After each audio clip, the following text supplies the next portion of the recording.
Okay, good evening, everyone. My name is Dante Arnwine. I serve as the District Manager of Brooklyn Community Board 9. I want to thank all the board members and resident committee members of the board who are in attendance. Also, members of the public, welcome. I want to also take the time to thank the Department of City Planning for collaborating and making this happen. Thank you all for being diligent and coming here to give this one-on-one training. Just a couple of operational items. If you are joining by phone, it is *6 to mute and unmute. It is *9 to raise and lower hand. I just want to take this time again to thank everyone for joining. I will give a short plug and tell you, if you are members of the public who have not signed up for our e-blast, I definitely want to encourage you to reach out to the board office, sign up for our e-blast. We get a lot of information from city agencies, just like DEP, nonprofits, some private businesses. So reach out to the board office. You can give us a call at 718-778-9279. Or you can email us at bk09-1@cb.nyc.gov. Again, I just want to tell everyone and remind everyone that this is a place where it's meant for community. So please be respectful. We can agree to disagree, but let's show some respect and some maturity for all parties involved. So with that, I will now turn it over to the representatives from the Department of City Planning. Lynn Sue, I guess you and your team could introduce yourselves. Yes, thank you so much, and I'll go first. Thank you for having us, everyone. My name is Lynn Sue Robinson from the Department of City Planning. I am one of the senior borough planners for the Brooklyn office. I will pass it off to Josh. Thanks, Lynn Sue, and thank you, CB9, for having us. It's great to see you all again. Josh Vogel, planner in the Brooklyn office, Borough Certification Manager, and yeah, happy to be here with all of you. And I'll pass it off to Jordan. Hi, everyone. I'm Jordan Fraud. I am a senior borough planner in the Brooklyn office.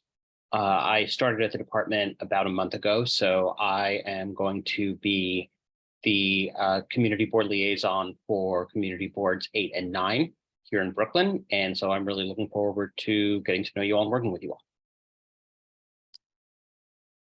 Perfect. Thank you guys so much. We actually have our deputy director on as well, so we'll pass it to her. Hi, everyone. My name is Carissa Wood. I'm the deputy director of the Brooklyn office and supporting the team tonight. Nice to see you all. Thank you so much for being here.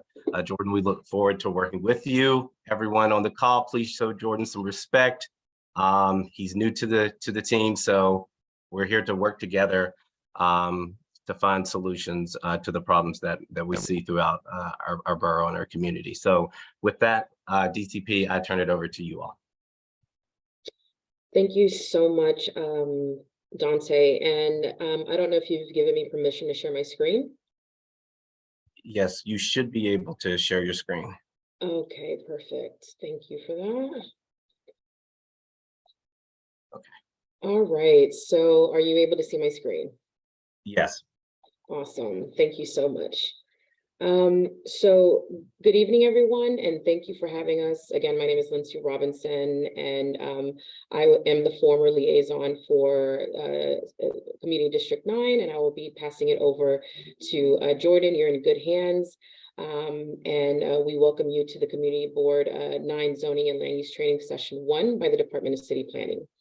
We'll be taking the time to dive into some background and specific topics to understand the first level of local government. We will be discussing how our team can provide tools and resources for the community board's needs to weigh in matters that affect the community regarding land use, transportation, small businesses, youth and education, and environmental issues, to name a few. All the material presented this evening is public information that can be found on our website and the New York City Charter. Training Community Board 9 on what we do as an agency is a great start. It is our goal to build effective community board skills so you can give back and improve the quality of life in your community while voicing a valuable perspective. Dante, if I go over 15 minutes, and if we need to stop, please feel free to jump in. I'm also gonna turn off my camera to avoid any slow internet connection, unfortunately. So I'm gonna do that right now.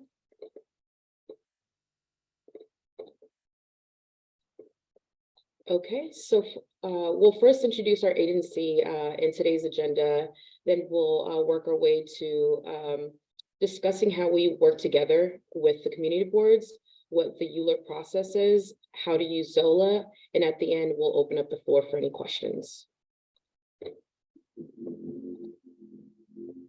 The Department of City Planning is New York's primary land use agency, and it's instrumental in designing the city's physical and socioeconomic framework. Our agency is ambitious to make all of New York a better place to live and to maintain what works and improve what doesn't. We work with neighborhoods and government agencies to develop sound, ground-up frameworks for growth that align with strategic planning priorities with individual community needs. City planning has many disciplines. It blends theoretical insights from the social sciences and natural sciences with urban planning and design concepts. Through this merger of ideas, it engages communities to bring about healthier, more inclusive, and more vibrant places. To fulfill its mission, the Department of City Planning draws a variety of geographic, functional, and technical talent within the agency. The Department of City Planning has 24 different divisions, including offices in all 5 boroughs. We are known for an advisory agency to other government agency in the public by providing policy analysis, technical assistance, and data on topics such as housing, zoning, urban design, community facilities, transportation, demographics, waterfront, public open space to inform strategic and capital planning decisions. For example, our housing and economic development divisions analyze growth and loss, low-cost housing, and demographic trends to inform future land use changes and encourage equitable growth and affordability. Another example is our transportation division, who finds ways to move people and goods around the city to guide development and investment in supporting transportation networks that services all New Yorkers. Our agency is headquartered in Manhattan on the 31st floor at 120 Bay. Jordan Fraud as your community district liaison at the Brooklyn office to help support any of the community board's needs. Next is how we work together as the Department of City Planning with the community boards.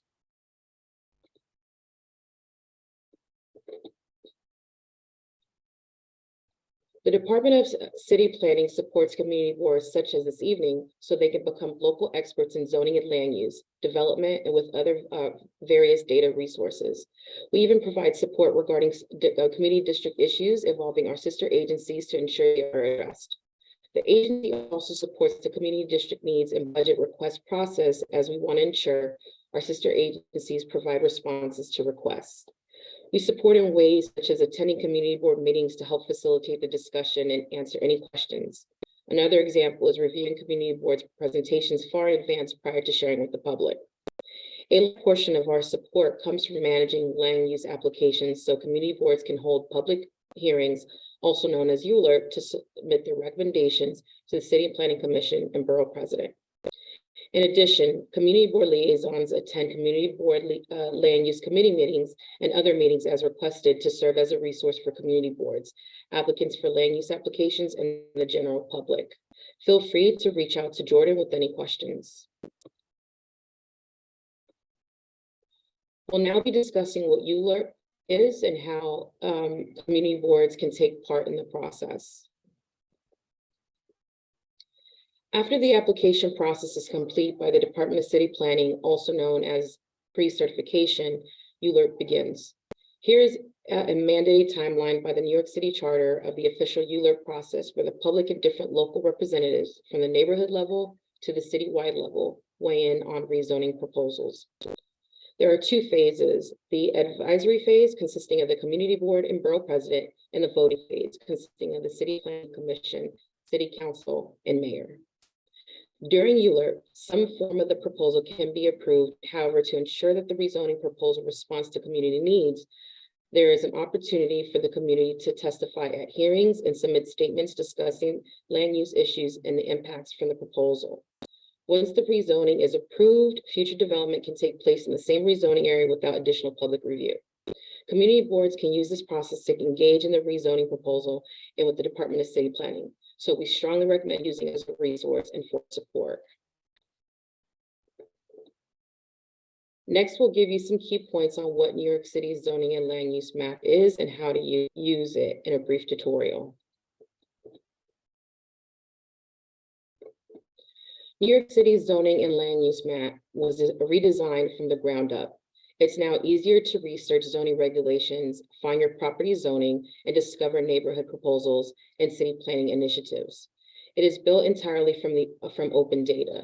The new Zola is 100% an open source, works on any device, and allows you to save and share your research.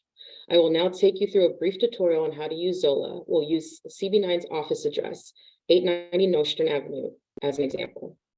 So I'm going to reshare a new screen. Give me 1 second.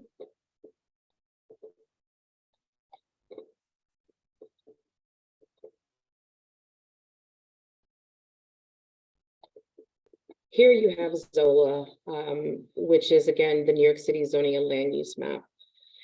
And the way you would want to look up information on a property is by entering the address here in the search engine. As you can see, 890 Nostrand Avenue is a default address that we have registered into the system. You click on it, this map here will show up.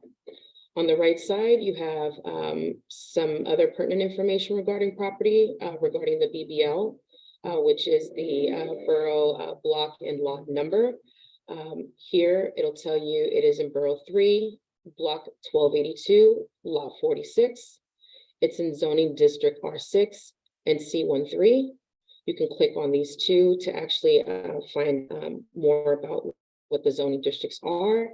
And that could be a follow-up presentation by our team in how to read the zoning resolution as well as the handbook to determine what these districts are. We also have intersecting map layers with the transit zone, fresh zone, the zoning details, which shows a digital tax map, the zoning map, and historical zoning maps from as early as the 1920s. Here you have an owner type, which is private. If you click on show owner, it'll take you through, obviously, some security measures. And it's real easy. I'm going to try to stay within the lines because sometimes I fail at this. And then, of course, the owner pops up. Sometimes it's not available, where you will also, you would actually use, for example, Acris to find the owner if you do not see it here on Zola. It gives you the land use type, the square footage, the frontage, the depth, when it was built, the year it was altered, what class it falls into, the number of buildings, the floors, and so forth. And again, you can find Acris here.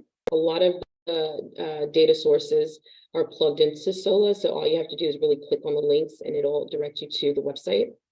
Here you have the neighborhood information in the district that the location is in, the council district, school district, and so forth. If we come over here to the left, we have a couple of layers that you can actually play with to determine the information that you're looking for. In this case, I'm going to leave the tax lot layer on, as well as the zoning lots, as well as the commercial layers. And as you can see here, this is 890 Nostrand Avenue. You have the zoning district. So if you zoom out a little bit, you will see that the zoning district is an R6, and you'll see an R6 actually shown. Sometimes it's hard to find it, but if you hover over the yellow, and as you can see, it says zoning district R6. If you zoom in, it'll show you the actual commercial overlay that's here, which is a C13. And then I'm going to actually turn on the layer for the land use colors. So here you have the different colors that are represented in the geographic area. You have your 1 and 2 family buildings, your multifamilies in the orange. In the darker brown, you have the multifamily elevator buildings, which are typically the pre-war buildings. You have your mixed residential and commercial buildings and more of the grapefruit red color here. And then you have your industrial manufacturing and so forth. So it's good to kind of keep this layer on if you're trying to understand what usage is around the particular property area. I'm going to turn these off because it can get a little bit complicated having them all on. I'm going to zoom back out, and you can use the zoning map amendments to see what was the latest zoning map amendment that has taken place in the district. If you zoom out, you'll see more of Central Brooklyn. And of course, the more you zoom out, the more you'll see other areas of Brooklyn as well as New York City. The closest zoning map amendment is the Bedford-Stuyvesant, and it'll actually give you an effective date of October 29, 2007. So that's an example. You have another zoning map amendment here, which was the Crown Heights West rezoning, effective in September 24th, 2013. So that's a good way to kind of determine what zoning amendments have taken place in the area historically as well as recently. And here you have pending zoning maps, which there's none in the area besides what's north. I'm going to turn that off here. Then you have special purpose districts, which there's none around the property, but I just wanted to show you the districts here. I'm going to zoom out a little bit so you could see it. And there's not really much in the area, but it's a good way to determine where special purpose districts are located. You zoom back in. And then you have your supportive layers.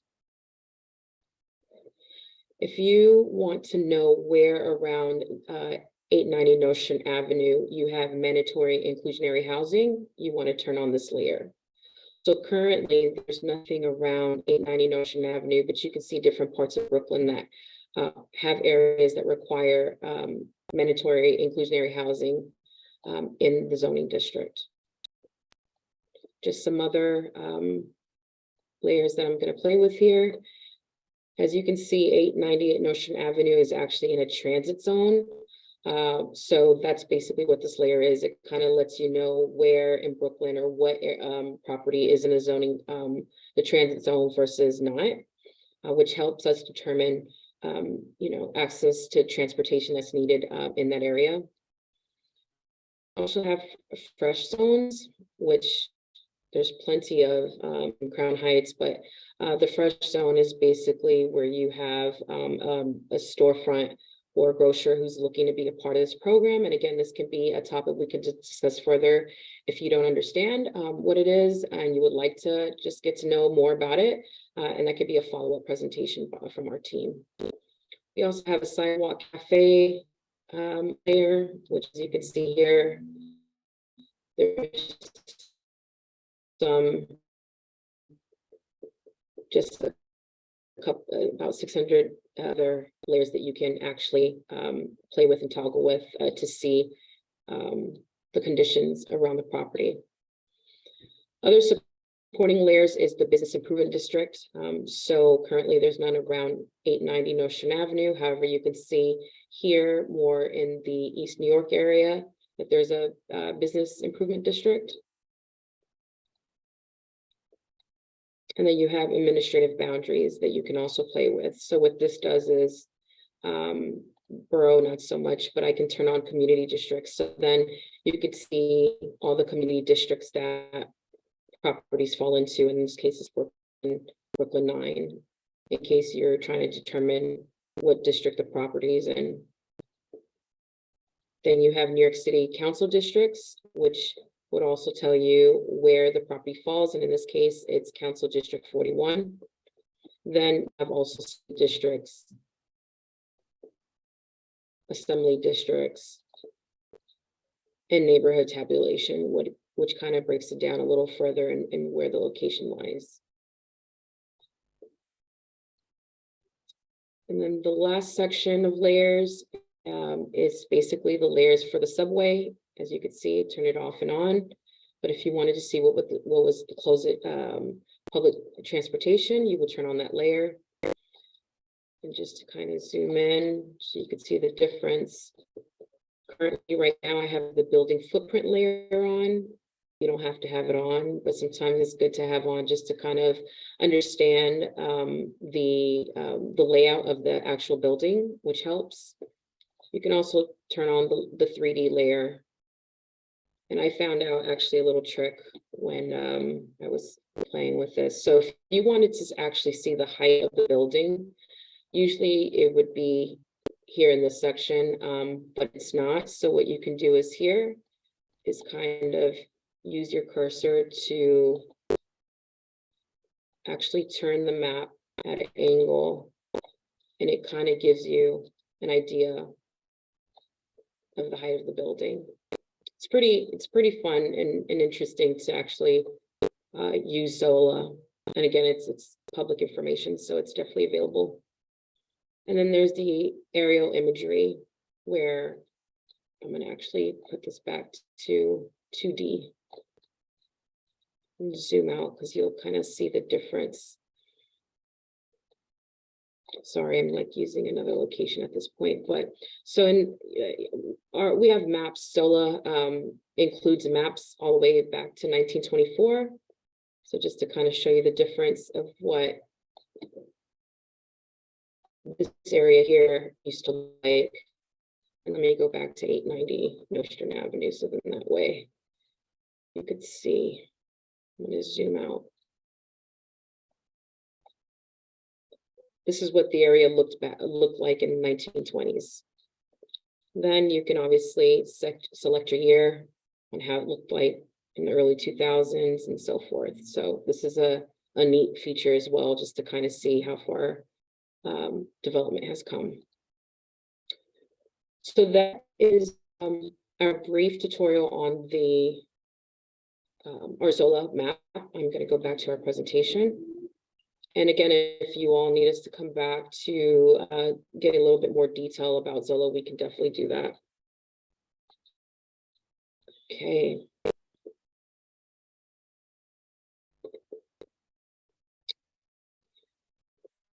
As we wrap up here, some potential topics for future sessions that our team can come back and present as they need.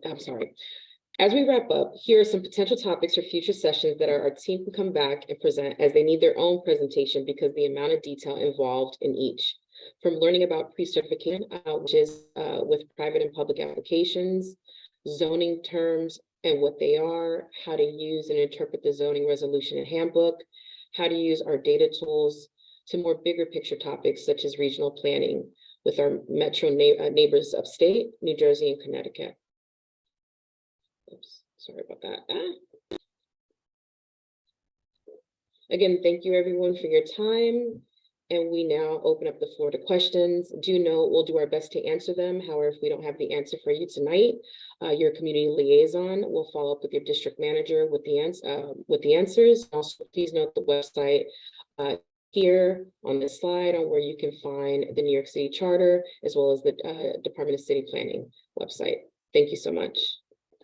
All right. Thank you. Thank you so much, Linsu, for that presentation. Thank you, DCP reps, for coming out.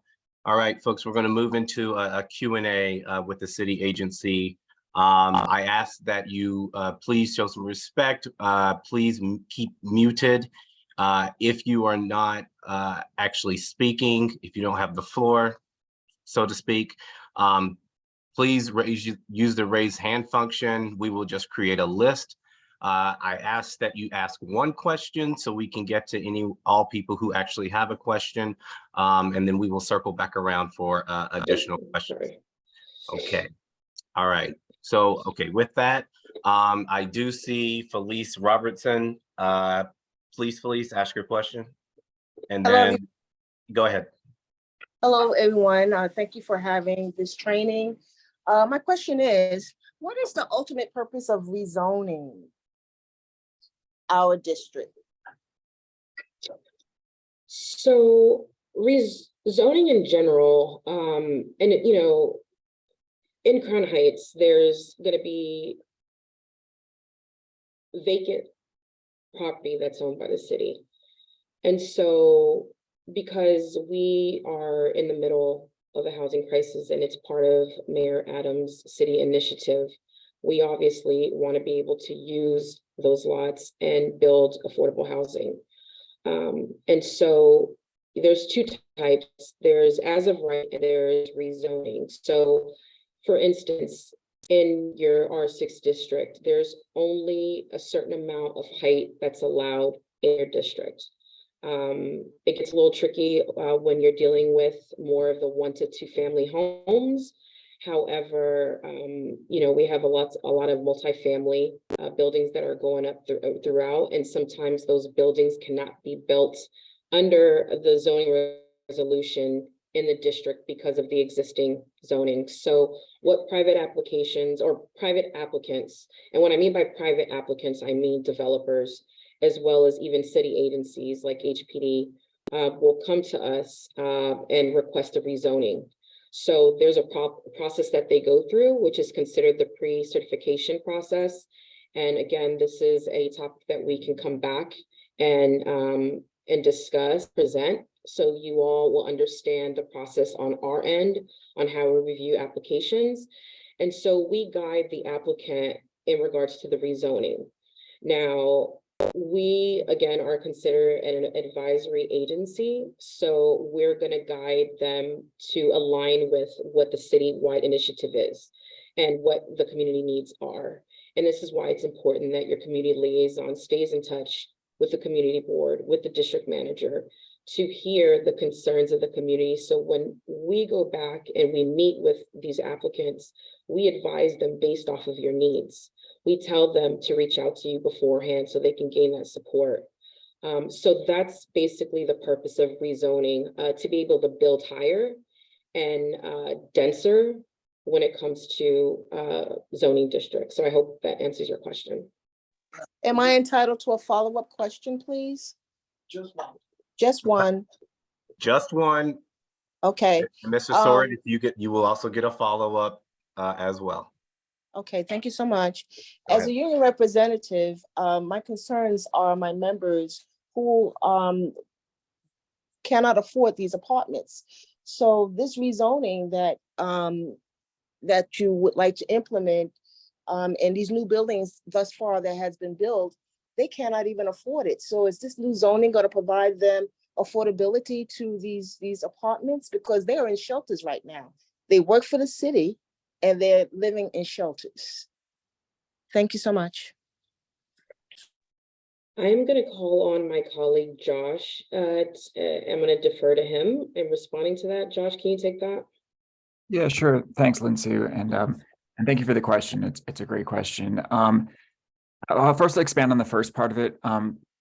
When Lindsay was talking about zoning, and great explanation, but it's not just upzoning, it's just changing the zoning, because the whole city was rezoned in 1961. And in 1961, there were different needs of our neighborhoods and communities. And as you know, there's more of a need for housing or, manufacturing certain areas, expanding vibrant commercial districts, zoning needs to be updated at times to reflect that.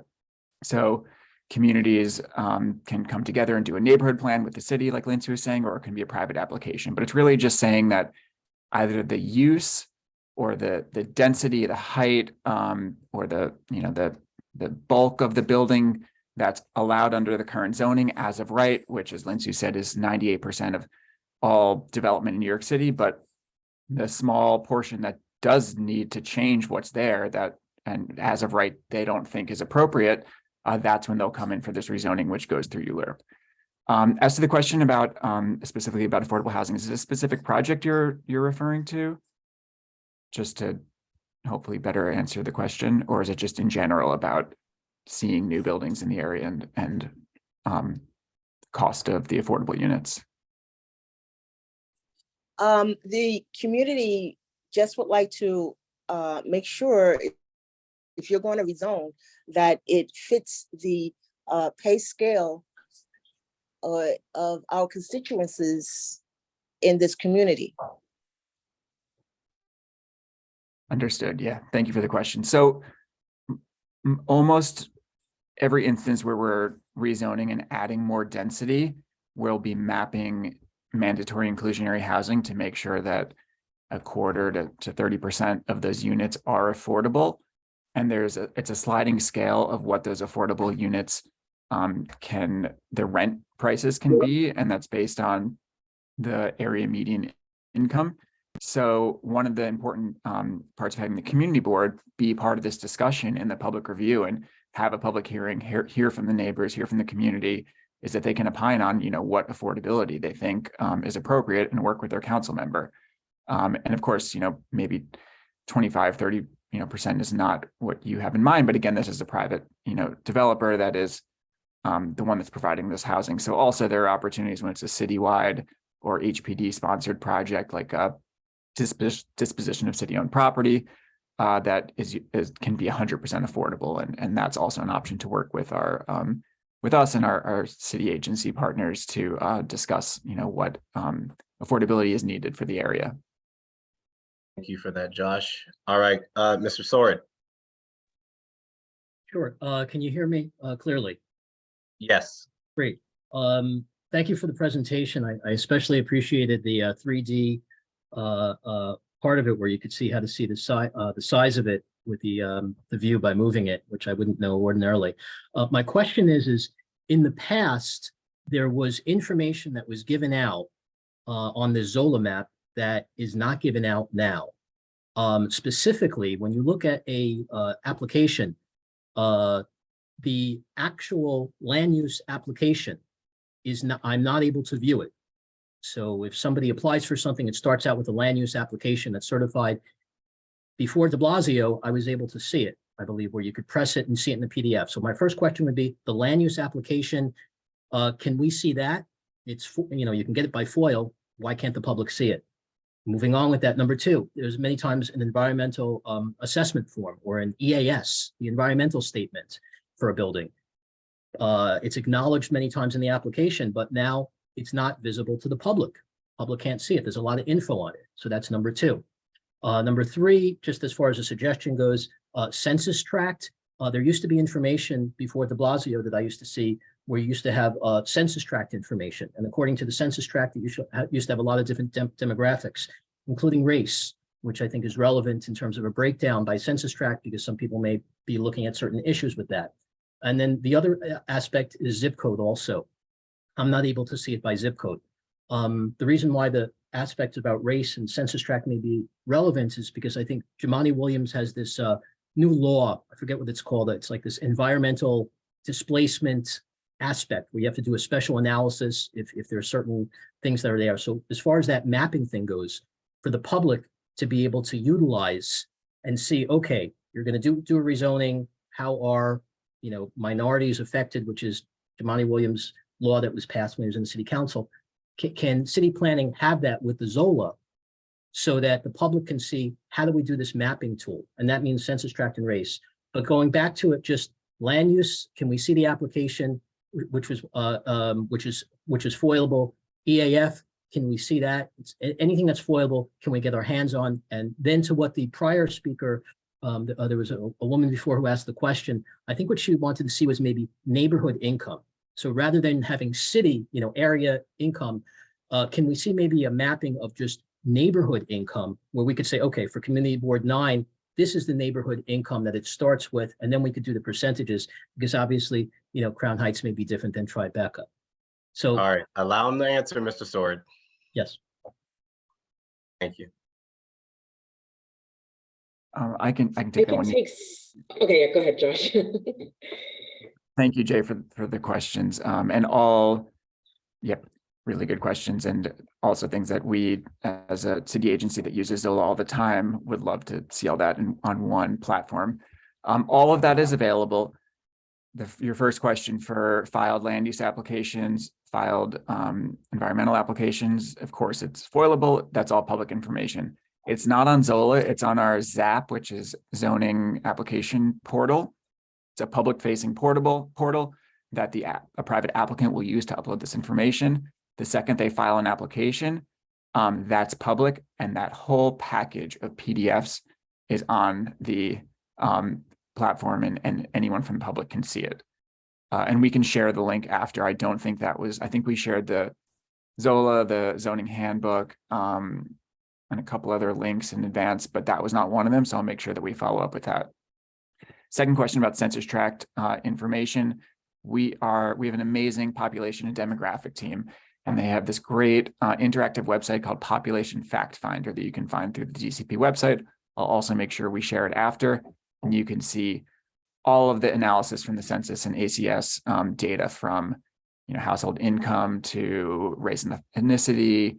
And then additionally, through a recent city council legislation last summer, almost a year ago, we're now required to, or applicants are required to do a report on displacement risk in the area. So there's a new equitable data development explorer that you can go into CB9 and see all that information and how it relates to displacement risk and housing opportunity in the area. So, and I think zip code is on Population Fact Finder too. Don't quote me on that. I will double check and follow up after, but those are all 4 great platforms. It would be great if they were all in Zola, but I don't think we have the tech capability to put all of that information in one platform. But it is public, and we'll get it to you. Sure. And just if I could ask, Follow up. thank you. This will be the first time I could ask a follow-up without being muted. So I thank you for that, Dante. It's not you guys that I get a problem. Just my follow-up question is it possible to link the other websites from the Zola? So somebody goes into that, here's a link on saying, okay, we can go to this other website. Like, can you link the other websites into the Zola so there's like a highway to go there? Thank you very much.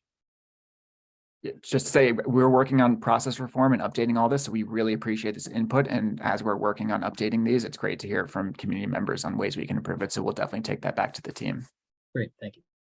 Thank you, Mr. Sword. Yes, I second that proposal. I use Zola quite often, so if it'd be nice to be able to navigate it all in one space. Thank you so much. All right, Suki. I have 2 questions as well, but I'll ask the most important one first in case anyone else has questions. Are there any rezoning applications currently in CB9 that are in the pre-certification phase that would not appear yet in the zoning application portal?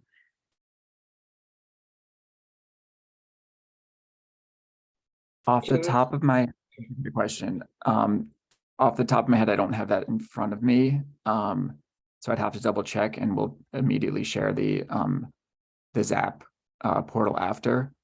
So yeah, we'll follow up with that and let you know. But okay, and we would really appreciate it. I'm a member of the land use committee. We would appreciate it if you would communicate with us about applications that are in the pre-certification phase. I know, like, the biggest ask from communities is generally, why don't we get any notice?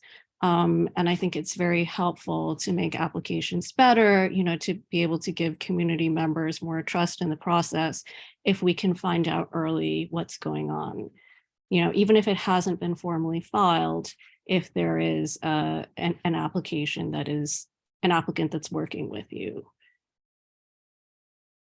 Yeah, understood. And as Lindsay said, we throughout this pre-cert process with these private applicants, where at the end of the day, it's their application that we're just, facilitating the process. Through every stage, we, say, have you spoken to the community board? Have you reached out to the council member? Like, are you reaching out to the neighbors? So that's very important to us. And I appreciate the concern, and we'll follow up on what information we have on that. Okay, thank you. And my second question, I also noticed the 3D building feature in Zola. It's very nice. Is there anywhere that any database that shows the actual height of the buildings in feet? It came up at one point that there was some new law that was going to propose mandatory sprinklers for all buildings over a certain number of feet. And so everyone was rushing around trying to figure out if it would apply to them. But I couldn't find any database that showed exactly how tall all the buildings were. A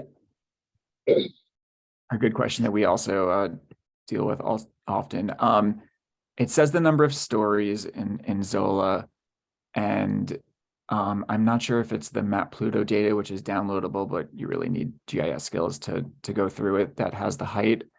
And then, of course, on Department of Buildings, Building Information Service, if it's a new building, you can always go in and see any filed permits and see the zoning plans that will show the building and the envelope and like an elevation that shows each story and the height of it. But at the moment, it's the actual like number of feet of the building is not on Zola. It's just the number of stories. So that's another suggestion that we can take back to the team. Okay, that'd be great. Thank you. Thank you, Suki.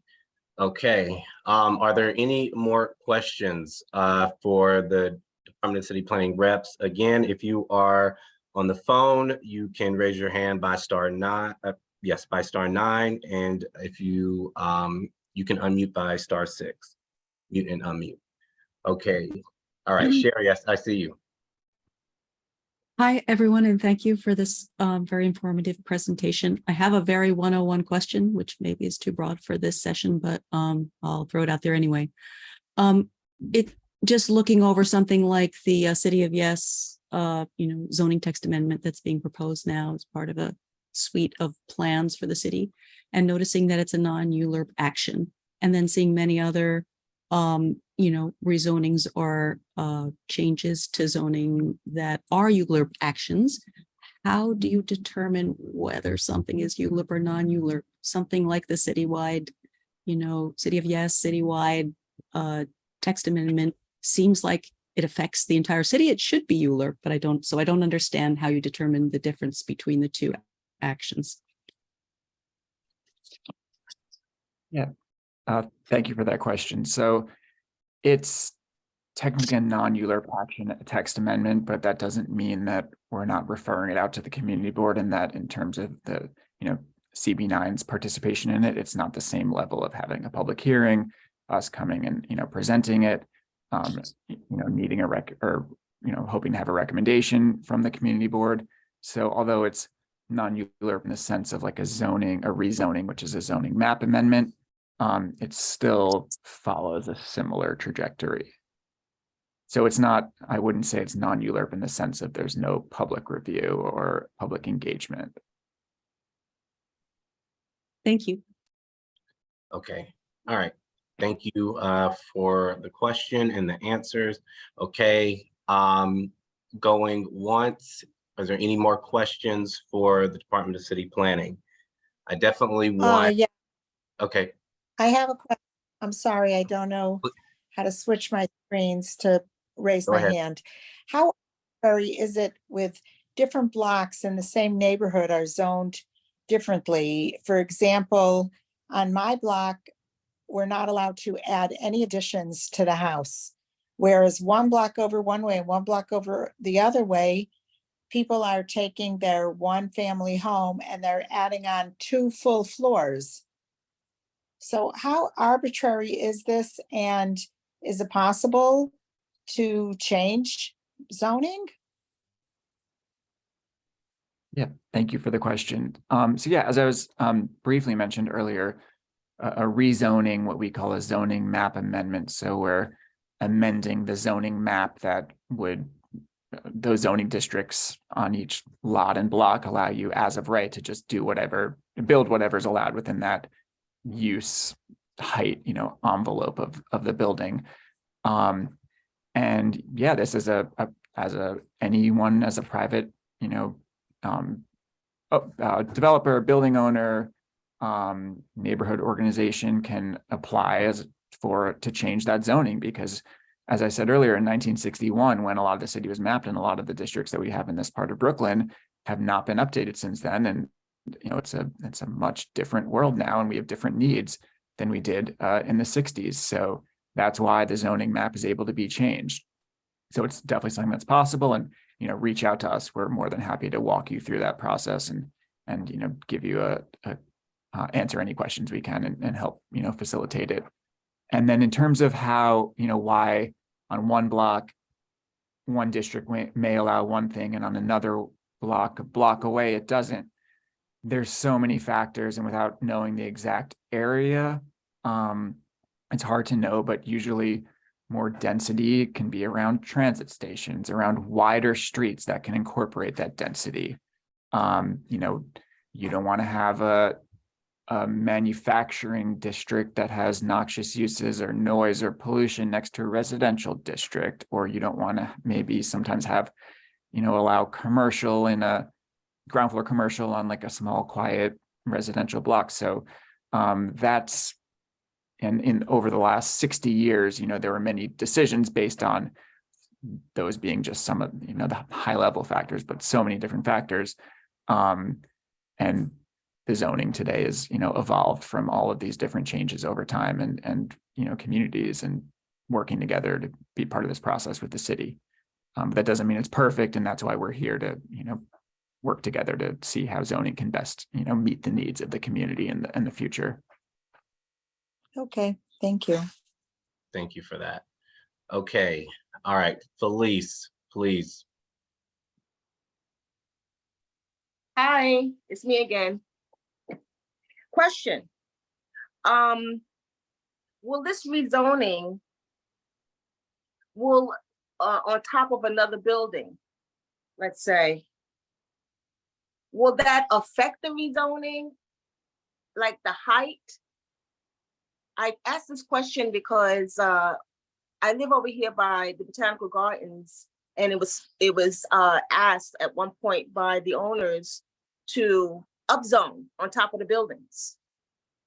And we fought very hard for that to happen because it would destroy our beautiful garden. So my question is, the rezoning that you want to put in place, will that affect, you know, the height or the rezoning? Am I explaining myself correctly? Yeah, I think I see where you're coming from. So a rezoning can change the underlying zoning that mandates height, use, the bulk, meaning like where a setback is to make sure there's adequate light and air to reach the street, something like parking requirements, or a rear yard, backyard. So there's, you know, if and also I just want to confirm we're here just as a, you know, to explain, you know, our information and hope to, you know, give you guys the tools that you need to follow up with us and have, you know, more interesting discussions like this. But we're not here about a rezoning. We're not there's no city-led rezoning in CP9 right now. And that was a private application that you're speaking of. And in that case, it was they were requesting more density, so more like square footage, we call floor area, and height too. So yes, a rezoning can upzone and add more density and more floors to an existing site, which we see a lot in parts of Brooklyn where there's, as I said, great transit access, wide streets, you know, the other, you know, public amenities needed to accommodate, you know, the need for housing in our communities. All right, thank you for that. All right, if you have specific questions about specific developments, please, you can call or email the board office, send them over, and we will send them over to DCP so they can respond accordingly to those specifics. For the Department of City Planning, do you guys have any additional information you'd like to provide at this time? I think we just want the community to know that we're here to be a source and to provide tools for you all to be able to advocate for your community needs. This is very important. We recommend that you reach out to us, that you visit our website, and you even request for us to come back to present on specific topics that you want to know more about, because it's only going to give you, you know, the knowledge that you need to be able to recommend, you know, an application when it does come to you, to say that you support it or not. So we're here to hear you. We're here to take your needs back to our team. So that way we can also advise developers and our sister agencies when they come to us with rezoning proposals. So we want you to know that we're here for you to use, to utilize, and really just, you know, get involved, you know, and understand the material. Feel free again to reach out to the Brooklyn office. You have a liaison, and I will pass it to Jordan in case he wanted to add anything as your new community district liaison. Hello, everyone. I don't think I have anything specific to add to Lindsay's presentation and everything that she and Josh just said. I just want to reiterate what she just said, that, you know, my door is always open for questions about both broader policy related topics, like why does the city rezone parcels of land, and, you know, questions about larger scale happenings in the neighborhood. And also if you have specific questions about what is happening on your block, or, you know, developments that you see going up in your neighborhood, or questions about anything like that, I'm here to help you answer those as well. So from the very broad to the very specific, that's what we're here to help with. Perfect. Thank you. Thank you for that. And yes, you guys will definitely be hearing from me. We definitely love you guys to have to come out and do presentation on rezoning. I think that one person had mentioned pre-certification. So those discussions will happen. I'll reach out so we can kind of set that up moving forward. So thank you with that. Final question of the night. Suki, you got it. Dante, you're going to hate me for this, but since it's not 8:30 yet, Okay. if the DCP folks are prepared, I think it would be wonderful if you could present a little bit to the community about some of the future topics like FAR, because that's really basic. It comes up all the time. And, you know, I just really would love for the community to understand this topic a little bit better. DCP, how prepared are you to speak on? Don't mean to spring this on you, but If the board has time, we're happy to go over it briefly. It's for the community. Since this was not part of our original presentation, Lindsay, do you have the original slide on FAR by any chance that you could open up, or if not, I can pull it from the handbook. And yeah, if you could pull it from the handbook, because I don't have it on hand. Sorry about that. so while I do that, and give me 2 seconds, I think we shared in advance the zoning handbook, which is a great tool that breaks down everything from FAR to you know, the different zoning districts. And it's something that I have next to my desk all the time, but also was, when I first started out as a planner, was the easiest way for me to you know, absorb all this information. So it's really written for someone that has no background in the field, and I highly recommend just having it, you know, in your bookmarks and looking at it whenever you have questions. But with that said, give me 2 seconds. I can see if I can share my screen and open up a slide on it. No problem. Also, for folks who are online, we are entering the final months of the community board session. So definitely want to encourage you all to go to our website, look at the committees. Suki, when does the ULURP committee meet in June? ULURP will be meeting June 13th, and then City of Yes is June 6th, and I believe we're inviting you to come on the 6th. I don't know if that's you guys or your colleagues. Right. Probably Right. your colleagues. Perfect. So folks on the line, if you haven't signed up for our e-blast, signed up for our e-blast, we'll be disseminating that information, the login credentials for all of those meetings, so you can join and continue to learn about zoning and land use through this forum. Josh, are you ready? Yes, can you just give me sharing abilities? It says that I'm disabled at the moment. You give me one. There we go. Okay, so this is, let me know when you can see it. We see. Okay, so this is just a page from page 19 from our zoning handbook, and maybe not the ideal slide, but just on the spot, something I think could be helpful.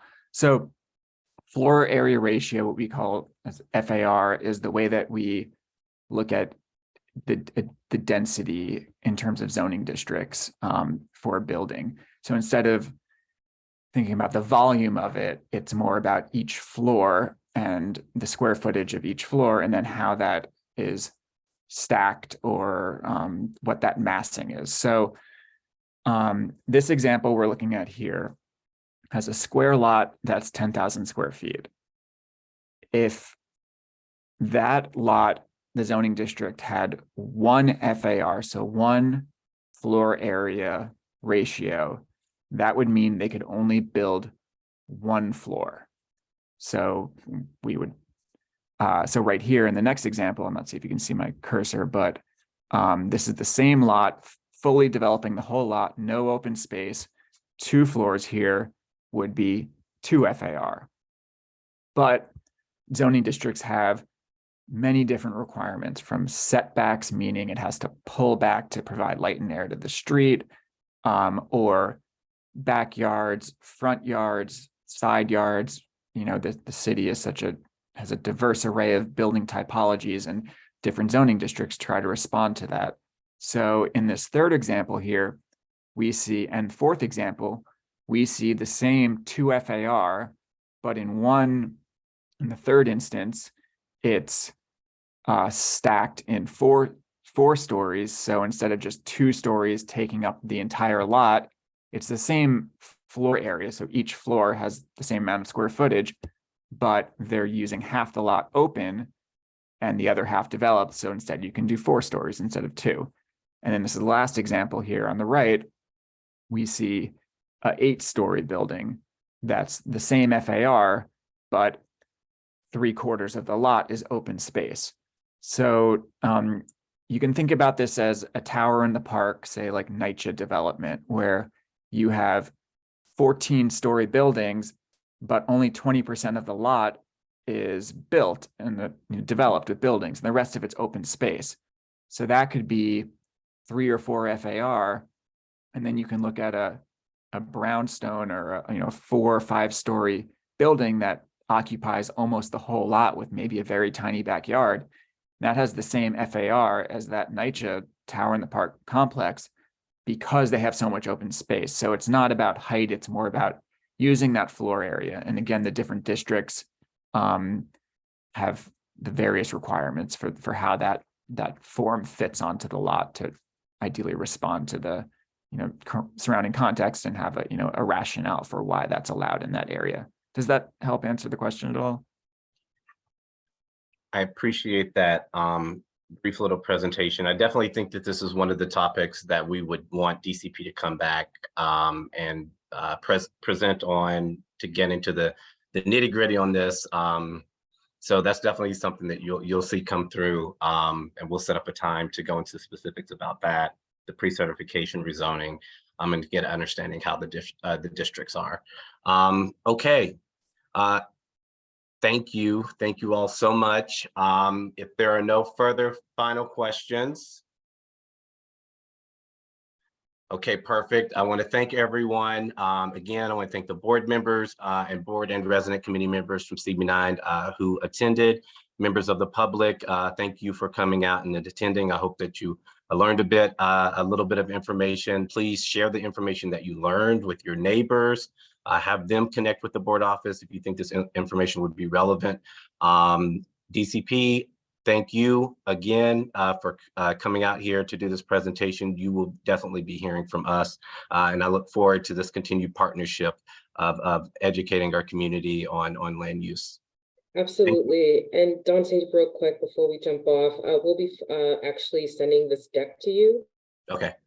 Via PDF, so that way you could share it with your committee members and also the public, just so that they can process what we just said, and also just use it as a reference point for future topics that we would definitely come back and talk about if you'll have us. Perfect. Perfect. Yes. Final question. Final question. Final question. Can I ask the people at Department of City Planning, because there's so many vital Brooklyn projects happening in our district, can you give us a residential beds analysis that they normally would give in the fair share analysis that would show how many social service beds are there per population?